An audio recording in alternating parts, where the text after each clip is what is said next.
Rule of লর অ্যাপ্লিকেশনটা যদি আমরা করতে না পারি, আমরা আমাদের সন্তানদেরও দেশে রাখতে পারবো না, আমাদের টাকাও দেশে থাকবে না। That's the fact. Just to iterate, গতকাল আমার ওয়াইফ নিজে বলল বাংলাদেশে থাকা যাবে না। আমি বললাম কেন? রাত 2টোর সময়, তাও আমি কেবল IMF এর সাথে একটা কমিউনিকেশন করে ঘরে আসার পরে বললো যে আমার ল্যান্ড রেজিস্ট্রেশন করতে যে ধরনের পয়সা করি চাচ্ছে ল্যান্ড অ্যাডমিনিস্ট্রেশন, এটা দিয়ে কিভাবে আমরা চলবো? আমরা তো কোনো অসৎ উপায়ে অর্জিত অর্থ নাই। দ্যাটস দ্য চ্যালেঞ্জ সাধারণ মানুষের জন্য।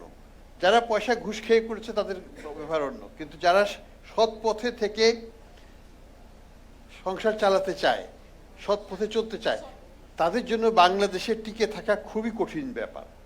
এবং এটাকে চেঞ্জ করতে হলে আমাদের রাজনীতি, আমাদের মানসিকতা, আমাদের যে অ্যাডমিনিস্ট্রেশন আছে সেখানে যে দুর্নীতি, এগুলোকে যদি অ্যাড্রেস করতে না পারি, আমরা আমাদের সমাজ ব্যবস্থাকে যদি আমরা চেঞ্জ করতে না পারি, গরিবের জন্য বাংলাদেশ না, সত্যি কথা বলতে বাংলাদেশ ধনীদের জন্য, পাওয়ারফুলদের জন্য।